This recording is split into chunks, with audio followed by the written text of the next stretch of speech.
Bonjour et bienvenue sur le podcast Explore Japon, le podcast qui explore le Japon sous toutes ses coutures. Des conseils voyage, de la culture ou bien de la vie tous les jours en passant par l'apprentissage du japonais, partons ensemble une fois par semaine pour ce magnifique pays qu'est le Japon. Bonjour à tous. Et oui, c'est les fêtes de fin d'année. Alors j'espère que vous passez un joyeux Noël, que vous avez passé un joyeux Noël, que vous allez peut-être être en vacances, je ne sais pas, et kiffer avec vos proches. Et j'espère aussi que vous allez écouter cet épisode de podcast pendant vos vacances ou en tout cas cette période qui est souvent un petit peu plus calme. Mais ça a beau être les fêtes de fin d'année et Noël, ça n'empêche pas qu'on va quand même faire le fameux sommaire de cette émission. Et en vrac, on va revoir votre intérieur japonais, on va switcher dans un garage, et parce que toutes les japonaises ne s'appellent pas Megumi, on va aller rencontrer Asako dans le coup de cœur. Ouais, tout un programme. Mais avant de commencer ce bilan, parce que vous l'avez compris, c'est un bilan de cette année, je voudrais vous donner aussi des mini-news de la fameuse épisode Road to Japan, parce qu'il n'y a pas besoin de faire un épisode spécial juste pour ça, mais je voulais vous donner quand même quelques news, car il y a eu des nouveautés. Et malheureusement, c'est pas des bonnes nouvelles pour cette fête de fin d'année, parce que le processus n'est toujours pas lancé. Ça traîne beaucoup entre la boîte qui m'emploie au Canada et la boîte japonaise de portage. Je vais sûrement finalement avoir perdu environ 2 mois dans mon processus. Il y a donc peu de chances que je parte en mars comme j'espérais au départ. Là, je pense qu'au rythme où ça avance, enfin où ils avancent plutôt, je vais partir sûrement en mai au mieux, voire au début de l'été quoi. Je suis un petit peu énervé, je dois l'avouer, ils m'ont gâché un peu les fêtes, car c'est un contrat de 4 pages au final, et les uns comme les autres n'ont pas été vraiment super efficaces dessus, je trouve. Ça fait depuis le 20 novembre que j'ai transmis les infos, et on se retrouve fin décembre, et ça a quasi pas avancé dans les discussions pour seulement 4 pages de contrat. Mais bon, j'ai pas la main dessus, malheureusement. Ça veut pas dire que c'est annulé ou quoi que ce soit, hein. C'est juste que c'est beaucoup plus lent que ce que je pensais. Et c'est surtout lent alors que ça devrait pas. Voilà, l'immigration, ça va prendre du temps. Ça prend plusieurs mois. Là, ça aurait dû peut-être être traité en 1 ou 2 semaines grand max. Et finalement, ça va sûrement prendre 2 mois. Donc voilà, ça me saoule un peu, mais c'est comme ça, hein. J'ai juste le choix de râler dans ma barbe en attendant. Et voilà. Et attendre surtout. Voilà. Mais allez, on va repartir sur des trucs un peu plus positifs. On va partir donc pour ce focus et comme l'année dernière, on va faire un bilan. Donc un bilan du podcast et de ma vie liée au Japon, bien entendu. On va aussi parler de mes projets Japon que j'avais prévus. Bref, comment ça s'est passé cette année pour Explore Japon et votre serviteur, hein, sachant que c'était une année quand même un petit peu particulière pour moi. Alors pourquoi particulière? Eh bien parce que c'est la première année depuis longtemps que je suis pas au Japon, car oui, la dernière fois que j'ai pas fait un passage au final au Japon pendant toute une année, c'était en 2016. Donc ça remonte, hein, parce qu'en 2017, j'avais fait 2 mois de vacances au Japon. En 2018, quasiment une année sur place. J'étais arrivé en avril et j'avais passé toute l'année sur place après. En 2019, j'avais fait 2 mois en début d'année, et puis 2 mois en fin d'année aussi. Et en 2020, je suis resté quasiment 4 mois en tout début d'année. Et là, en 2021, on est à zéro, quoi. Le compteur est à 0 mois, 0 semaine et 0 jour. Et ça fait plus d'1 an et demi finalement que j'ai pas mis les pieds au Japon. Et je vais pas vous le cacher, hein, ça commence à faire un peu longuer. Surtout que en début d'année dernière, j'ai envisagé à un moment donné pouvoir peut-être partir au Japon en nomade en fin d'année. Donc là, j'aurais dû être au Japon en fait. Dans mon imagination voilà, un peu folle, là en ce moment j'enregistrais mon podcast au Japon. Parce que oui, dans mes rêves les plus fous, je me voyais à Fukuoka ou à Sapporo pour 3 mois en partant en octobre. Bon, vous le savez finalement, hein, les frontières sont toujours fermées aux touristes depuis plus d'1 an et demi maintenant, et on va sûrement passer le cap des 2 ans facilement sans touristes au Japon, a priori. Et au passage, j'ai une petite pensée, hein, pour tous les Français, pas que les Français bien entendu, mais vu que je parle français et que le podcast est français, qui vivent du tourisme au Japon et qui galèrent bien et qui doivent se poser beaucoup de questions sur leur avenir sur place et comment se reconvertir si les économies ne suivent pas, hein, parce qu'il y en a beaucoup qui doivent vivre sur leurs économies, et ça doit pas être très simple pour eux. Mais bref, on va faire dans le personnel, hein, finalement, on va revenir sur moi et on fera le podcast ensuite. Alors d'un point de vue personnel, en début d'année, en janvier, je cherchais du travail, je m'étais remis sur le marché au final, et les perspectives liées au Japon, donc de ma vie au Japon, étaient vraiment très moroses, hein. Fallait retrouver un taf au final pour économiser beaucoup d'argent, parce que mon but c'était de faire une société au Japon, c'était ça un peu le plan quoi. mais je savais que j'en aurais sûrement pour au moins 5 ans, hein, voire plus, avant de pouvoir retenter l'aventure Japon. Du coup, le moral était pas trop là en janvier. J'avais bien sûr, dans mon carton, hein, le projet de coffee shop, mais bon, je savais qu'il faudrait quand même un petit miracle pour avoir tout l'argent dont j'avais besoin et que là, techniquement, je m'orientais plus vers un taf lambda de salarié, sûrement sur Paris, où j'allais reprendre, bah, un appartement, me reposer, racheter des meubles, avoir une vie normale. Une vie un peu, voilà, en pause finalement pendant au moins 5 ans, parce que c'était s'installer, mais sans vraiment s'installer, quoi. J'allais pas chercher l'amour de ma vie, par exemple, j'allais pas, racheter, tout ce que je voulais racheter parce que mon envie c'était de partir, mais bon, je savais que ça allait prendre du temps, donc on s'installe quand même un petit peu. Et puis bah, finalement, j'ai eu une bonne nouvelle avec une proposition de boulot en remote et en freelance, à plein temps, mais en freelance, qui me permettait d'entrevoir un peu de Japon plus rapidement finalement. Parce que qui dit remote et freelance dit digital nomade. Je pouvais donc envisager de partir en Asie bah, dès que les frontières allaient rouvrir.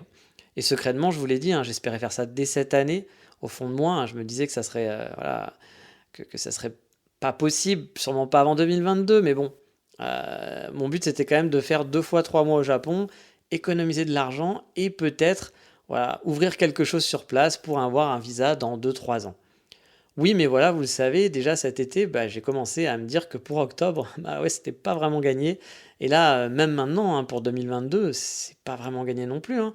Je pense pas que les touristes reviendront avant l'été, et voire même, bah, peut-être après, quoi. C'est pas hyper rassurant ce qui se passe avec le gouvernement japonais pour les touristes. Voilà, ils envoient pas des bonnes ondes pour le moment, hein. Donc, au fil des mois, j'ai commencé à être pas mal déprimé, vraiment, par rapport à tout ça, quoi, en me disant que peut-être l'année prochaine, voire l'été prochain, bah, j'aurais toujours pas moyen d'être nomade au Japon. Et ça, franchement, ça a joué pas mal sur mon moral pendant l'année, hein. Car me dire que j'en avais encore pour 1 an, voire plus, avant de pouvoir repartir, ça me déprimait vraiment beaucoup. Car comme vous le savez, hein, je vous l'ai déjà dit, mais la vie de nomade, c'est cool, bien sûr, mais c'est pas non plus la vie que je recherche. Je me sens pas particulièrement bien en Europe. Le Japon me manque tous les jours et de plus en plus, hein, enfin de plus en plus, ça fait beaucoup de plus, plus, plus. Mais voilà, vous l'avez compris quoi. Donc forcément, bah, ces nouvelles et toutes ces incertitudes, car au final, on n'a vraiment aucune idée hein, de combien de temps tout ce bordel Covidé va durer.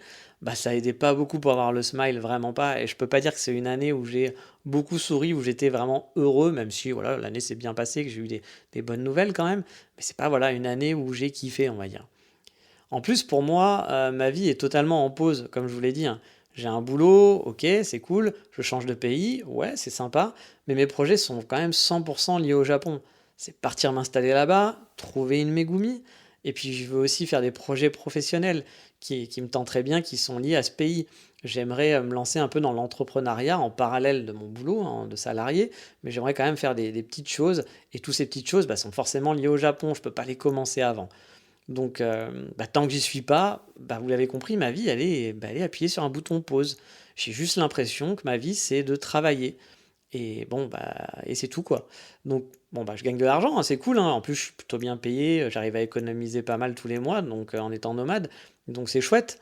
Mais j'ai pas beaucoup de plaisir et pas beaucoup de choses à faire, en fait. Toutes les choses que j'ai envie de faire ou les projets que j'ai envie de travailler, je peux pas les faire pour le moment.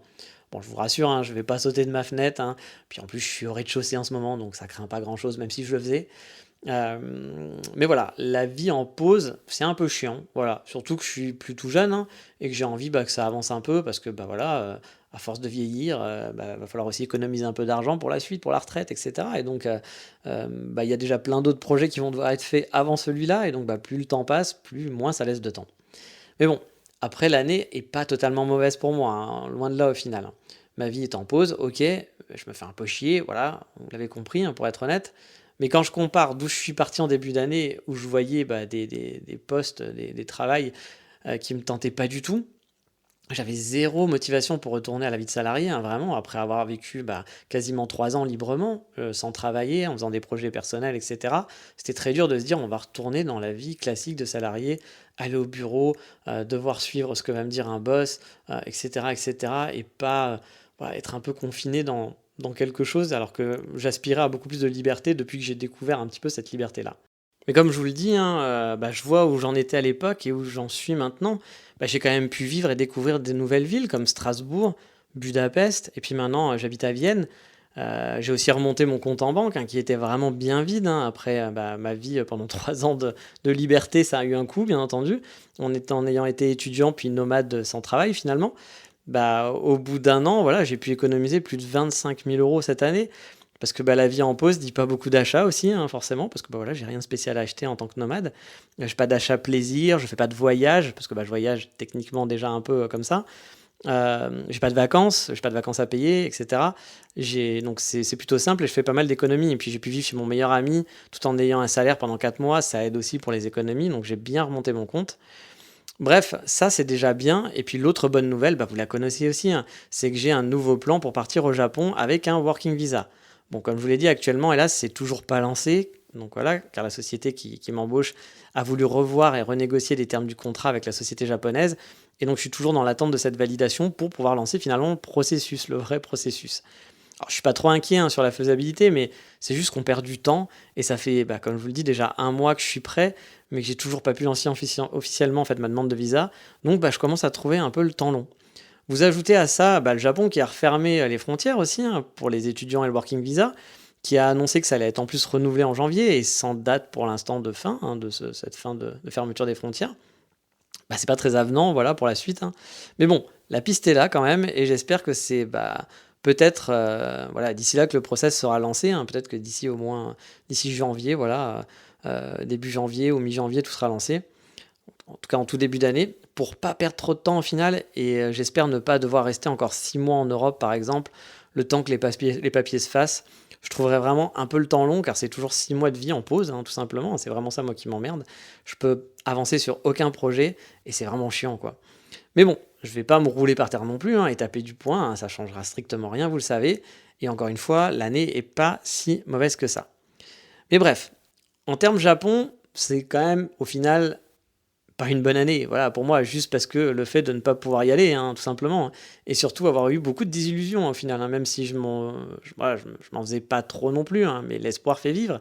J'ai eu beaucoup de désillusions de pouvoir y aller. Voilà, je pensais y aller peut-être cette année 3 mois, puis finalement ça n'a pas été fait, comme je vous le disais. Je m'étais dit, c'est pas grave, j'irai 6 mois en 2022. Finalement, là, on voit que les vacances, donc le mode nomade vacances, c'est pas possible. Mais bon, la lumière est arrivée avec le portage salarial et ce working visa. Et même si j'aurais aimé conclure l'année avec le lancement officiel des démarches, on va dire que ça se rapproche et on va essayer de voir le verre à moitié plein. Mais en tout cas, ça fait très étrange, hein, vraiment, de ne pas avoir mis les pieds au Japon. Et contrairement à des amis à moi, qui même si ça leur manque, hein, ils s'y font très bien. Voilà, ils me disent que bon, ça va, ils ont retrouvé leur petite vie en France, et puis bon, voilà, ils seraient bien contents d'y aller, mais ça les gêne pas plus que ça, on va dire. Moi, je dois avouer, et puis vous le comprenez, hein, vous l'avez compris à force, hein, que ça me manque vraiment beaucoup au quotidien. Et quand je serai dans l'avion pour le Japon, ça sera un peu vraiment une petite délivrance de pouvoir s'installer à nouveau. En attendant, même les démarches, hein, ne m'enchantent pas encore, car le Japon peut très bien fermer ses frontières un an. Voilà, autant là, je vous dis qu'on perd du temps avec les deux sociétés, mais peut-être que le Japon va fermer ses frontières encore jusqu'à décembre de l'année prochaine, et que du coup, on perd 2 mois, ça n'aura pas été grand-chose au final, parce que ça n'aura rien changé.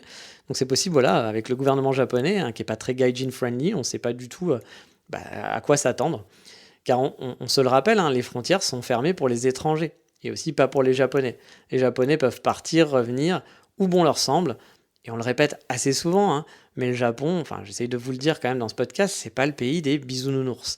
Ça reste un pays avec plein de mauvais côtés, il y a aussi des côtés un peu racistes envers les étrangers, en tout cas c'est pas la priorité, les étrangers sont clairement pas la priorité pour le Japon. Et est-ce que du coup, moi, ça change mon point de vue sur le pays? Eh ben, pas le moins du monde, hein. Tout ça, je le sais déjà, je le connais, les mauvais côtés du Japon, j'en ai conscience, il y en a plein, et je suis pas surpris par tout ça. Alors oui, ça va me toucher, hein, puis ça me touche déjà, hein, ça m'a empêché par exemple de faire ma vie de nomade, j'aurais pu être en Asie en ce moment, j'aurais pu être au Japon là, et ça va sûrement ralentir mon installation sur place. Mais bon, c'est comme ça. Le Japon, on le prend avec ses bons côtés, mais aussi avec ses mauvais. Mais allez, il est temps aussi maintenant de faire le bilan aussi du podcast. Et il se porte toujours aussi bien. Il y a eu une baisse de régime, on est passé, vous le savez, hein, de 2 épisodes à un épisode par semaine déjà, il y a pas mal de temps. Et puis même, je suis passé pendant un mois environ, il me semble, à un rythme d'un épisode toutes les 2 semaines. Mais vous avez pu le voir, je suis revenu au rythme habituel assez rapidement, ça me manquait de faire un podcast. Même si j'avais pas trop le temps, je me suis dit, allez, on en refait parce que j'aime bien faire ça. Et en termes de stats, je dois vous dire que je ne peux pas vraiment vous répondre à cette question parce que j'ai un peu lâché l'affaire. Je ne regarde pas souvent les résultats, donc je ne peux pas vraiment vous dire si ça monte, si ça stagne, car j'en ai sincèrement aucune idée. Alors oui, c'est vrai, j'aurais pu aller voir avant de faire ce podcast. En plus, c'est un podcast bilan, donc ça aurait été quand même le bon moment. Mais vous l'avez compris, je ne fais pas Explore Japon dans un but commercial. Je compte pas en vivre. Et heureusement, sinon je vivrais quand même sous les ponts, il faut l'avouer, hein. Mais je compte pas non plus en faire un business. Donc que vous soyez 2 à écouter ou que vous soyez 100 000, moi ça change pas grand-chose. À part bien sûr que ça me fait plaisir de savoir que vous êtes nombreux à aimer le podcast et que je suis toujours super content d'avoir des super retours que j'ai régulièrement en message ou quand je lis des commentaires sur Apple Podcast. Et justement, au passage, cette année, j'ai eu pas mal de reviews sur Apple Podcast. Et ça fait toujours plaisir. J'ai eu des messages qui m'ont vraiment, franchement, beaucoup touché. Et pas mal de gens aussi qui m'ont envoyé des messages privés pour me dire que soit le podcast était un petit rayon de soleil dans leur semaine. Mine de rien, c'est con, mais ça fait plaisir de se dire que voilà, il y a des gens, ça leur apporte un peu de bonheur. Alors que pour moi, j'ai pas l'impression de faire grand-chose. Mais voilà, pour eux, ça leur apporte un peu de bonheur, même si je me doute que c'est pas non plus le bonheur de leur vie. Mais voilà, ça fait plaisir. C'est juste que ça fait plaisir. Ou bien que ça leur donne aussi, il y a des gens qui m'ont dit ça me donne vraiment de plus en plus envie de partir en vacances là-bas, je n'étais pas sûr, etc. Ou je m'y intéressais, mais voilà, mais là maintenant j'ai vraiment envie de partir en vacances avec ton podcast, qui prennent plein de notes. Franchement, moi ça me fait super plaisir. Ou simplement d'échanger avec vous, voilà, tout simplement. J'ai eu beaucoup de messages cette année et franchement je vous remercie car vraiment ça me touche beaucoup. Explore Japon, hein, c'est quand même entre 4 et 5 heures de boulot chaque semaine, donc c'est pas rien pour moi qui travaille, etc. Voilà, c'est pendant mon temps libre, quoi.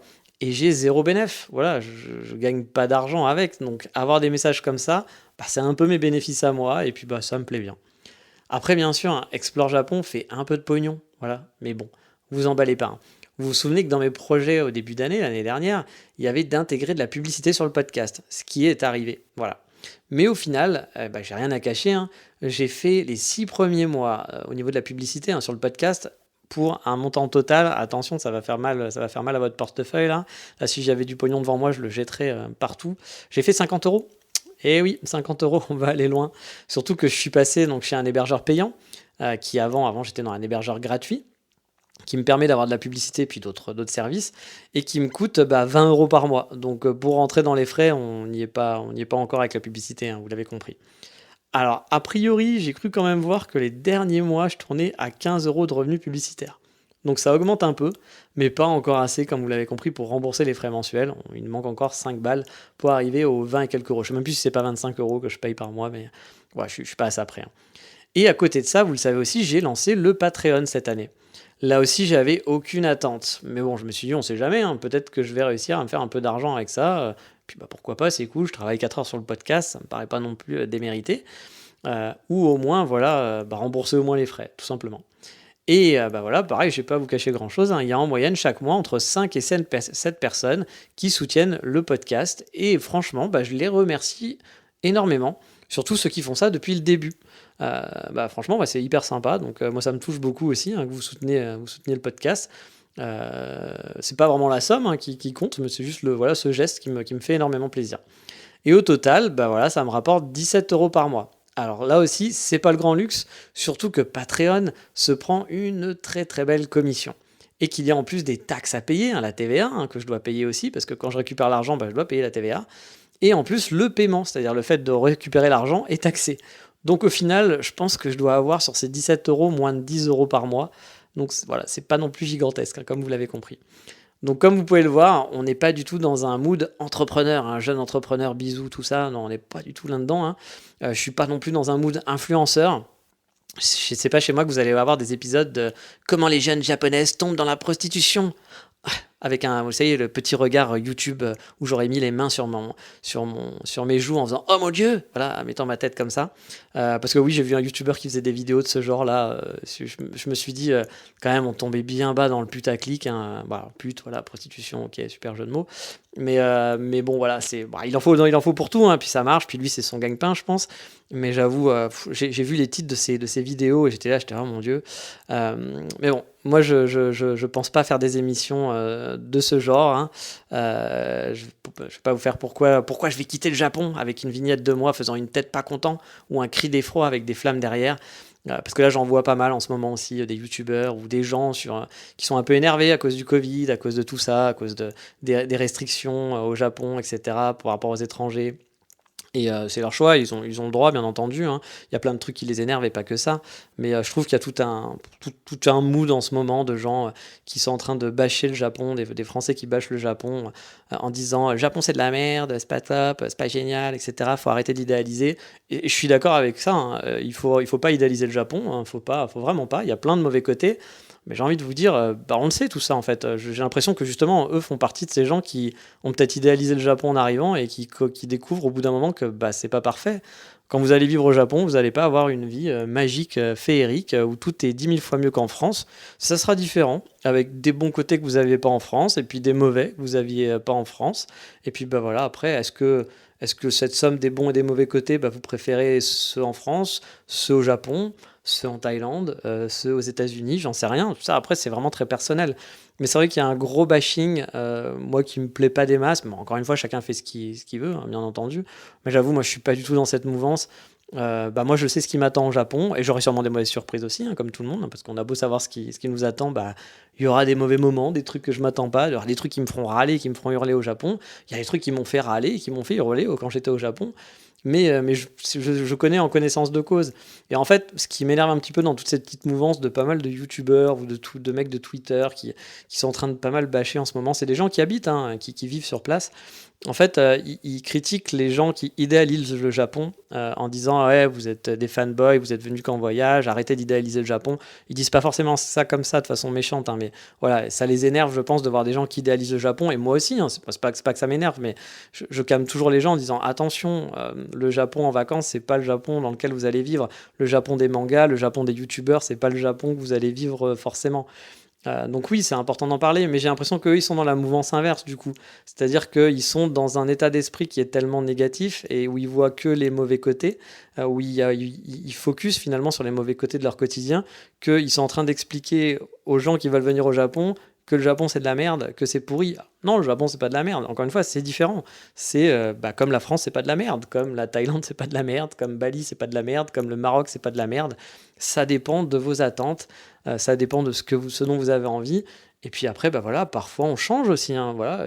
Moi, je ne dis pas que j'adore le Japon, j'adore vivre au Japon, mais peut-être que dans 10 ans, bah, le Japon, j'aimerais bien. Et est-ce que je vous ferai à ce moment-là? J'espère pas, voilà. J'espère que je vous ferai pas des épisodes pour vous dire le Japon, c'est de la merde, faut pas y venir. Ah non, non, attention, les Japonais, ils font ça. Ah, le gouvernement japonais, il ne devrait pas faire ça. Et vous vous rendez compte, le Japon, il fait comme ça. Et puis on fait trop d'heures de travail. Et puis, bah oui, mais tout ça, on le sait, en fait, les amis. Donc, bah voilà, au bout d'un moment, ça ne nous plaît plus. On change, il y a des situations qui nous plaisent plus, qu'on a accepté, qu'on peut accepter à un moment donné, qu'on n'accepte plus à un autre moment.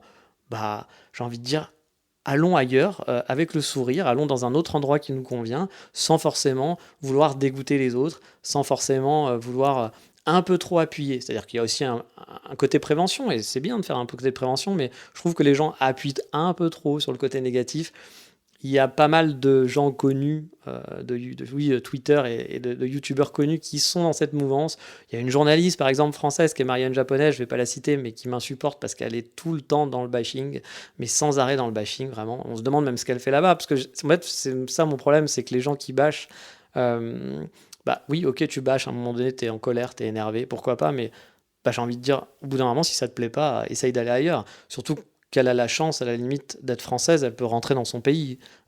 C'est très facile de rentrer dans le pays, donc bah, si elle se sent pas bien, autant qu'elle y rentre. Alors oui, elle a sûrement sa carrière, elle a sûrement sa famille, mais au bout d'un moment, qu'est-ce qui est important? C'est peut-être de faire les bons choix pour vivre bah, là où on a le sourire et là où on se sent bien, et pas d'être sans arrêt dans le dénigrement. Parce que moi, personnellement, je comprends pas, mais encore une fois, chacun fait ce qu'il a envie, bien sûr. Bon, le problème, bah, c'est ça, c'est qu'après, quand c'est en public, bah, faut éviter de le crier sur tous les toits toutes les heures, parce qu'au bout d'un moment, c'est un peu fatigant. Mais après, on a aussi le choix de ne pas regarder, tout simplement. Et moi, c'est ce que je fais, mais bon, de temps en temps, ça me revient dans la tête. Il y a des gens qui me donnent des liens, qui vont liker quelque chose que je vais voir, donc bah, je le vois aussi. Mais voilà, moi c'est un peu les choses que j'évite parce que je n'en vois pas l'intérêt. C'est bien de le savoir, c'est bien de s'informer, mais quand les gens sont tout le temps dans le bashing, mais comme les gens qui sont tout le temps dans l'admiration, ça n'a pas un intérêt quelconque, je pense. Mais encore une fois, c'est quelque chose de très personnel et bien entendu, tout le monde fait ce dont il a envie. En tout cas, vous l'avez compris, hein, moi je suis pas là pour aller chercher du chaland, hein. Le podcast va continuer comme ça, il sera toujours gratuit. Le Patreon, a priori, il sera toujours là aussi. Et la pub, elle va continuer pour essayer de rembourser les frais. Ça sera déjà pas mal, mais si après ça rembourse rien du tout, c'est pas grave. Voilà. J'avais promis aussi dans les projets de faire des interviews, mais je crois que chaque année je le promets. Bon, c'est encore une fois tombé à l'eau. Alors cette fois, c'est aussi un peu à cause du nomadisme, hein. J'ai un peu oublié tout ça. Comme j'avais aussi, je m'étais dit peut-être que je ferais des vidéos, parce que c'est vrai que dans la première vidéo de mon podcast, le premier de l'année des projets, j'avais dit je vais peut-être faire le podcast en vidéo avec des photos, etc. Puis reprendre des vieux sujets justement et les remettre un peu au goût du jour en vidéo. Mais parce que je pensais pendant un moment que j'allais devoir rester dans un salon chez moi, voilà, avec que j'allais avoir ma déco, mon salon, et que du coup j'aurais un petit studio d'enregistrement, que je n'allais pas partir au Japon, donc c'était un peu l'occasion de faire un petit truc de nouveau si j'avais mon appartement et de faire ça un peu pendant les temps libres. Mais bon, avec la vie de nomade, c'est plus compliqué pour le matos et surtout aussi pour le temps libre, hein, j'en ai pas tant que ça. Donc du coup, j'avoue, toute la partie vidéo, je n'ai pas fait du tout et moi, j'ai pas d'option pour l'année prochaine non plus, mais ça on en parlera dans le podcast la semaine prochaine. Mais est-ce que le podcast finalement se porte bien? Parce que c'est ça la question après un an. Ma foi, moi je pense que oui, hein. J'ai vu beaucoup de podcasts Japon qui se sont lancés cette année, hein, vraiment beaucoup, énormément, hein. En début d'année, j'ai vu, mais genre je sais pas combien. Je pense que c'est aussi un peu à cause des offres alléchantes on se fait beaucoup de pognon avec les podcasts, hein, parce qu'il y avait plein d'articles en début d'année pour se dire que le podcast, la publicité sur les podcasts est énorme, on se faisait plein d'argent, beaucoup plus que sur YouTube, etc. Et du coup, c'est vrai que j'ai vu beaucoup de mecs ouvrir des podcasts et beaucoup aussi pas tenir le rythme et qui sont déjà, la plupart que j'ai vu ouverts, hein, sont déjà quasi mornés, hein. Et c'est un peu finalement une fierté pour moi de voir que ce podcast, il a 3 ans maintenant et on entame sa 4e année. Et donc la saison 3, parce que les 2 premières années, vu que ça avait commencé en septembre, je considère que c'est qu'une saison. Et le prochain épisode, on va passer en saison 3 avec donc les nouveaux génériques, etc. Mais ça, on en parlera dans le prochain épisode, vous le savez. Donc bref, même si le podcast il explose pas, je suis toujours content de garder le rythme. Voilà, je suis vraiment content de faire un podcast par semaine, d'avoir plus de 150 épisodes. Je pense qu'il n'y a pas énormément de podcasts qui a 150 épisodes à son actif et pas des épisodes de 10 minutes, voilà. J'ai encore des sujets à faire, donc je suis content.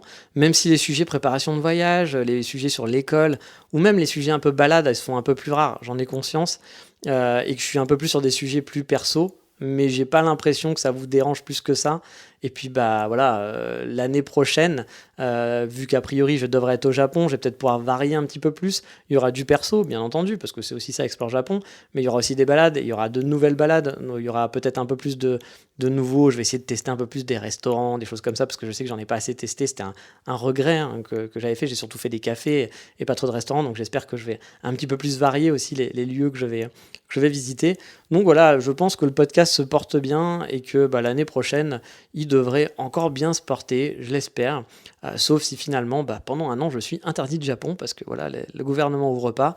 Je ne sais pas si j'aurai de quoi vous faire un an encore d'émissions chaque semaine si je ne peux pas aller au Japon, mais ça, on ne peut pas vraiment prévoir tout ça. Donc voilà pour ce bilan. J'espère que vous aimez toujours ce podcast, que vous prenez toujours autant de plaisir après 150 épisodes, enfin 151 maintenant, sans les hors-sujets, plus 3 ans. Voilà, j'aimerais aussi, j'ai oublié de le dire, mais c'est vrai qu'on a dépassé les 100 reviews sur Apple Podcast, mais de rien, ça sert à rien, mais je suis content d'avoir dépassé les 100, parce que 100, c'est un chiffre à la con, donc voilà, je suis à 107 reviews, et puis franchement, n'hésitez pas à refaire des reviews sur Apple Podcast, parce que c'est un peu le seul endroit où vous pouvez dire au monde entier que vous kiffez le podcast, et du coup, ça permet de le faire connaître, et puis moi, ça me fait plaisir, parce que je vois vos commentaires là-dessus. Mais après, vous le savez, vous connaissez la chanson, il faut partager sur les réseaux sociaux et tout, je le fais pas, donc faites-le à ma place. Peut-être que cette année, je vais essayer de le faire un peu plus souvent, mais ça c'est pareil, je vais pas en parler maintenant, parce que là on fait le bilan de cette année, ça sera pour l'épisode des projets de l'année prochaine. Et mine de rien, l'année prochaine, vous allez voir, j'ai pas mal de projets qui sont liés au Japon, pas mal de trucs intéressants, mais ça on en parlera dans le prochain épisode. On a fini pour le focus, et c'est pas parce que c'est un épisode bilan qu'on va pas faire les autres rubriques. On part donc pour l'insta de la semaine.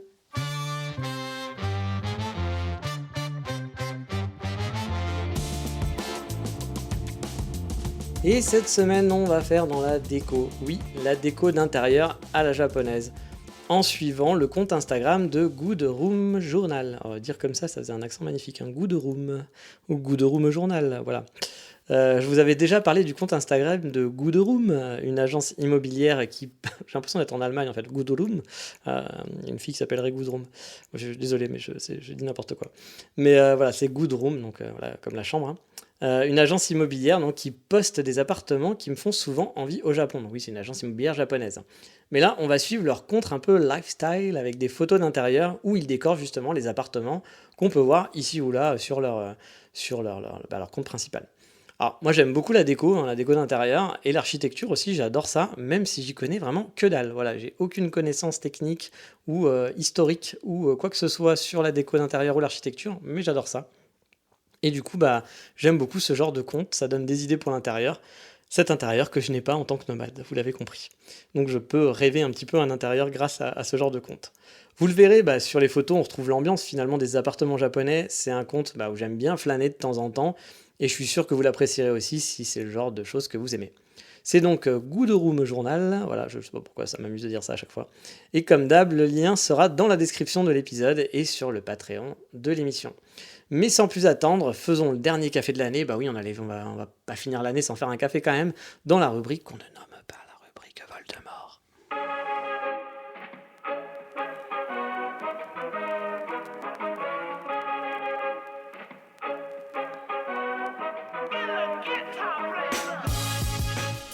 Et ces petites rubriques, cette fois, vont être un petit peu plus courtes parce que c'est vrai que le focus était un petit peu long, donc voilà, on fait un petit peu plus court cette semaine.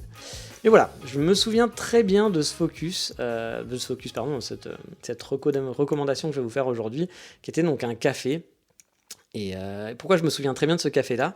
Bah, parce que c'est mon premier vraiment coffee shop à Tokyo que j'ai fait lors de mon deuxième passage au Japon. Car oui, si vous vous souvenez bien de tout, dans les podcasts, je vous l'ai déjà dit quelques fois, lors de mon premier voyage que j'avais fait au Japon, bah, j'aimais pas encore le café. Alors j'allais au Starbucks, mais pour moi Starbucks c'est pas du café, hein, vous le savez. Et donc voilà, j'aimais pas encore le café. Donc c'était une époque où je divaguais comme ça d'un point A à un point B sans avoir vraiment de coffee shop où aller. Mais bref, cette fois-ci, c'était mon deuxième voyage et c'était la fin de mon voyage. Et je me faisais du coup mes 2 dernières semaines sur Tokyo. J'avais posé, enfin 2 semaines et demie même, je crois. J'avais posé mes valises et j'étais parti, donc j'étais arrivé dans mon Airbnb et donc direct, j'ai pris un métro parce que j'étais pas très loin de Meguro, de la station Meguro, qui était donc à côté de mon appartement. Enfin, mon appartement n'était pas à Meguro, mais j'étais pas très très loin.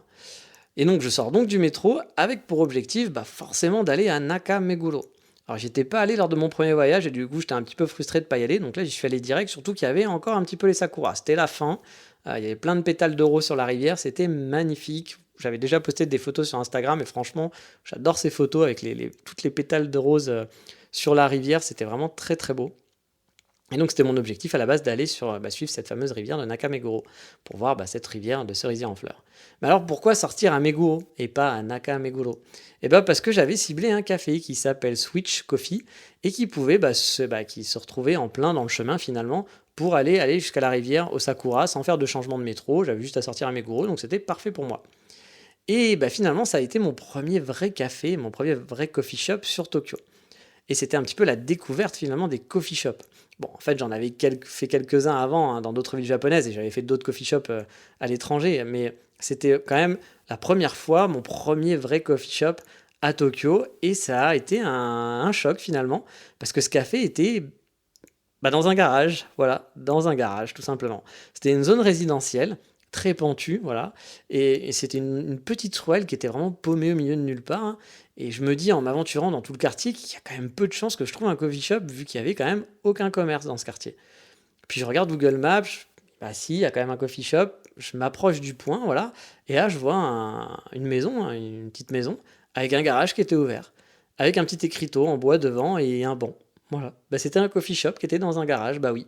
Alors maintenant, c'est vrai que je suis un peu habitué à tout ça, mais à l'époque, pas trop. C'était bien aménagé, hein, attention, hein, c'était pas un garage dégueulasse avec une voiture, etc., ou un atelier, hein.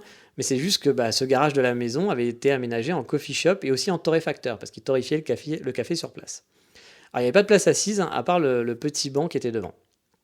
Et du coup, ouais, j'ai été interloqué. Surtout que j'avais pas trop l'habitude de voir ce genre de coffee shop qui finalement sont assez nombreux au Japon, un peu conceptuels, un peu dans des endroits un peu inattendus. Il y a un coffee shop très connu à Kyoto, un des meilleurs torréfacteurs, qui est perdu au milieu d'un petit parking. C'est-à-dire que c'est un parking entre deux immeubles et le coffee shop est au fond de ce parking dans une très belle guérite, hein, mais on se demande qu'est-ce qu'il fout là. Enfin, jamais personne n'aura une idée d'ouvrir un coffee shop ici, il est introuvable. Quand vous vous baladez dans la rue et que vous cherchez sur Google Maps, moi je suis passé 4 fois, 5 fois dans la rue, mais vraiment en faisant les allers-retours, en me disant mais je comprends pas, il est où ce coffee shop quoi. J'étais là, je fais mais il doit être là. Et en fait il y avait un petit van en fait qui était sur le parking et qui cachait le coffee shop qui était derrière. Et moi je pensais pas qu'il y avait un coffee shop sur un parking, donc j'étais là, j'étais mais il devrait être là, c'est pas possible. Donc à un moment donné je me suis dit mais il est fermé ou autre. Et puis je sais pas comment, finalement j'ai vu que le coffee shop était derrière. Donc voilà, il y a plein d'endroits qui sont improbables comme ça pour les cafés. Et c'est ça que j'aime bien aussi au Japon, enfin pas que les cafés, hein, mais entre autres au Japon. Et j'avoue, c'est le genre de truc que j'aime beaucoup. Et puis qu'on n'a pas trop l'habitude de voir chez nous, par exemple. Et donc finalement, voilà, ça m'avait assez interloqué de voir un endroit comme ça, un peu improbable.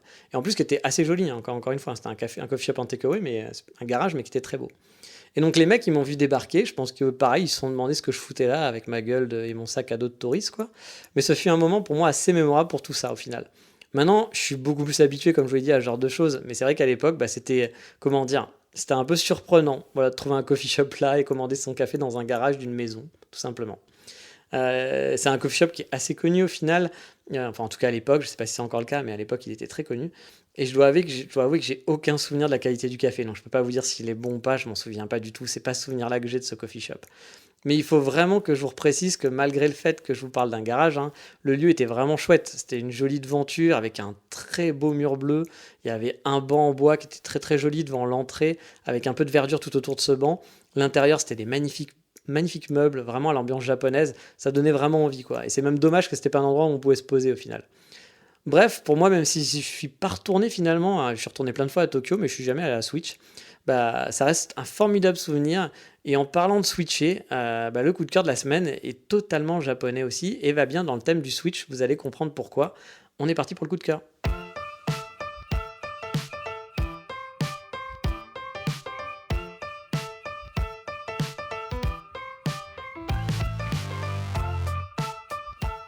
Car oui, aujourd'hui dans le coup de cœur, on va faire dans le 100% japonais. Car je vais vous parler d'un film que j'ai loué il y a peu dans mon nouvel Airbnb viennois. Parce que oui, je suis à Vienne finalement. J'ai décidé, parce que je sais plus ce que je vous avais raconté dans les anciens podcasts, mais pendant longtemps j'ai hésité, est-ce que j'allais à Vienne, est-ce que je retournais en France, il y avait un lockdown à Vienne, etc. Et tout. Et finalement, au dernier moment, je me suis dit, j'avais déjà loué le Airbnb, on pouvait pas me le rembourser. Je me suis dit, bon allez, on va à Vienne, puis on verra bien. Et je vous en parlerai dans le prochain podcast, ce sera sûrement le coup de cœur Vienne du podcast, une ville très sympa. Mais allez, revenons au coup de cœur, à ce coup de cœur d'aujourd'hui. Donc voilà, un soir, j'avais envie de me faire un petit film dans mon lit, etc. Euh, je dois vous avouer, je ne me mate pas beaucoup de films en ce moment, enfin depuis quelques années même, alors qu'avant j'étais un vrai cinévore, hein. J'allais au ciné quasiment tous les soirs de la semaine et je pouvais voir du gros blockbuster comme, je sais pas, un documentaire sur l'homosexualité des Tanuki. Franchement, je suis vraiment très très bon public au ciné, beaucoup moins dans d'autres domaines, mais alors pour le cinéma, je suis super bon public, je peux regarder vraiment tout et n'importe quoi. Mais c'est vrai que depuis quelques années, je suis totalement à la ramasse et je vois quasiment rien. Les seuls films que je vois en général, c'est quand je prends l'avion. C'est pour vous dire. Mais bon, c'est vrai que le trajet de 12 heures au Japon vous permet de vous mater trois bons films, donc enfin trois gros films, donc c'est vrai que c'est plutôt cool pour ça. Voire même plus que trois grands films, parce que des films de 2 heures, ça vous fait 6 heures. Oui, non, je lui dis de la merde. Vous pouvez même voir 6 films quasiment pendant le trajet japonais. Mais je sais pas, l'autre soir j'ai eu envie de me mater un truc, de regarder un film, ça fait longtemps. J'avais pas envie de me prendre la tête, ni de travailler sur quelque chose de personnel ou autre. Je suis donc allé voir sur Apple TV sur mon Mac, j'ai pris la solution de facilité pour voir s'il n'y avait pas un film à louer. Je regarde les films proposés, puis il n'y a rien qui me tente vraiment, les trucs Marvel, etc. Mais c'est vraiment pas ma tasse de thé. Du coup, je peux les regarder, mais voilà, j'avais pas envie de payer pour voir un Marvel. Donc je vais voir dans les films bradés à 2 euros et à la location. Je me dis, bon, pourquoi pas, comme ça c'est pas cher, etc. Et je vois un film japonais qui s'appelle Asako 1-2. Bon, bizarre. Je regarde la bande-annonce. Alors, moi, au début, je vois Asako 1-2. J'ai cru que c'était Asako 1 et Asako épisode 2, genre un film en deux parties qu'ils avaient mis ensemble. Et tu louais le pack pour 2 euros pour pas cher. Bon, en fait, c'est pas du tout ça, vous allez voir plus tard. Donc, je regarde la bande-annonce. Ça a l'air frais. La bande-annonce me fait vraiment grave envie. Il y a des bonnes critiques et tout dans la bande-annonce. C'est bien, bien torché. Je me dis, bon, allez, pour 2 euros. Je sais pas vraiment de quoi ça parle, mais allez, let's go. Et bah, ce fut une très, très bonne surprise. J'ai beaucoup aimé l'ambiance du film, pour vous faire un pitch assez rapide. Alors désolé pour ceux qui veulent pas de spoil, on va essayer de pas trop spoiler, mais bon, pour faire un pitch, faut quand même un petit peu spoiler forcément. Asako donc va tomber amoureux d'un genre de rebelle au grand cœur, hein, le genre de mec qui n'existe pas au passage, hein. Les rebelles sont souvent des connards, ils n'ont pas de grand cœur. Le fameux Dylan de Beverly Hills, c'est une invention, hein, mesdames, il n'existe pas ce Dylan, je suis désolé. Et pourtant, beaucoup courent après, lui courent après sans cesse en voyant un mec un peu rebelle, un peu fun, etc., qui a sûrement un bon côté que je vais pouvoir changer. Et puis finalement, bah non, souvent le rebelle, c'est souvent un gros connard qui va vous larguer comme une vieille merde ou vous faire des coups de crasse, malheureusement. Mais bref, voilà, elle sait pas, elle m'a pas écouté, voilà, elle a trouvé son Dylan et elle tombe amoureuse de ce rebelle quand elle était jeune et qui, voilà, elle vit à Osaka avec lui, etc. Et grande histoire d'amour. Et un jour, bah, il part, voilà, et il revient pas, sans expliquer, sans dire un mot, elle sait pas pourquoi. Donc voilà, comme je vous dis, Asako habitait avec ses amis dans le Kansai à Osaka, donc on voit quelques paysages d'Osaka, c'est sympa, ça m'a rappelé des souvenirs. Donc voilà, gros chagrin d'amour, choc émotionnel, hein, voilà.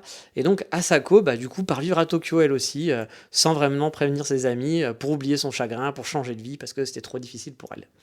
Et des années plus tard, elle rencontre son amour d'enfance.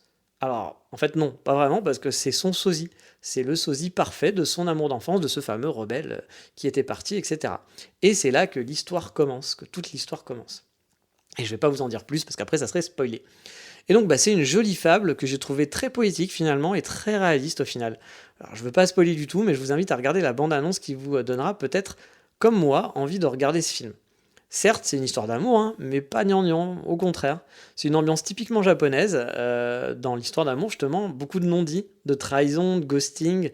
C'est l'amour au Japon, quoi. C'est toute une histoire. Et très différente de chez nous, au final.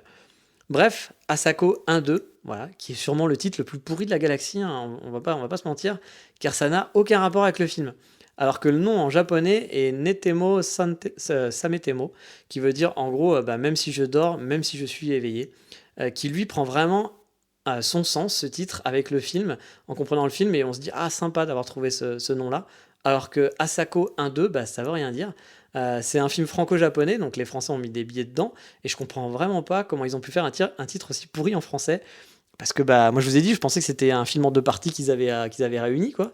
Et bon, alors vous allez me dire, oui, mais c'est parce qu'il y a, il y a donc son amour d'enfance, et puis le sosie, donc c'est Asako avec le garçon numéro un, Asako avec le garçon numéro 2. Mais bon, bah, Asako 1-2, ça veut rien dire, ça fait un peu genre, bah, je sais pas. Moi je trouve que ça, c'est même pas en rapport avec cette histoire-là, donc je sais pas, j'espère qu'un mec est pas fier d'avoir trouvé ce nom-là, parce qu'honnêtement, bon après il a peut-être une super anecdote derrière, hein, et que du coup tu te dis ah ouais mec, bien, bravo, bien joué, c'est moi qui suis bête de pas avoir compris, mais là j'avoue je trouve que c'est vraiment juste pourri, voilà, là avec moi ça n'a pas marché en tout cas. Mais bref, je vais pas vous spoiler plus, hein. Je vous invite à regarder ce film. Moi, j'ai passé un très bon moment vraiment dans ce film. Ça a été une vraie belle découverte. Et finalement, bah, j'ai fait des rubriques très courtes, alors que bah, on est à 40 minutes, je crois, et j'aurais pu faire des rubriques un petit peu plus longues. J'ai essayé un peu speeder parce que je pensais que le focus était trop long, mais bah, voilà, je me suis trompé. Mais bon, après, voilà, je trouve 40 minutes, c'est déjà bien long pour un podcast. Donc, on va finir là-dessus, et puis on va finir cette année là-dessus. Je vous souhaite donc à tous de passer de joyeuses fêtes de fin d'année, et on se retrouve bien entendu l'année prochaine pour une nouvelle saison et un épisode, donc du coup, sur mes projets de 2022 qui promet encore plus de Japon dans ce podcast. Et j'ai pas mal de projets, pas mal de choses à vous dire. J'espère que ça vous plaira. J'ai aussi des projets un peu professionnels à côté, comme je vous l'ai dit. Donc bah, j'espère que vous participerez aussi un petit peu à ces projets professionnels, en tout cas que vous m'aiderez dedans. Et puis voilà, et puis bah, on continuera de parler Japon. Et puis surtout, bah, si je suis au Japon, plein de nouvelles aventures en 2022. Mais bon, tout ça, on en parle dans l'épisode de la semaine prochaine. Profitez bien des fêtes. J'espère que vous avez eu plein de beaux cadeaux. J'espère que vous vous préparez pour bien faire la fête pour le premier de l'an. Pas trop non plus. Attention au Covid. Prenez soin de vous. Respectez les gestes barrières et compagnie. Ça ne fait pas de mal. Et sur ce, bah, je vous dis profitez bien de cette fin d'année. J'espère que cette année était bonne pour vous. Et on se dit à l'année prochaine. Et surtout, on se dit quoi? Comme d'habitude, matane. Ciao, bye bye.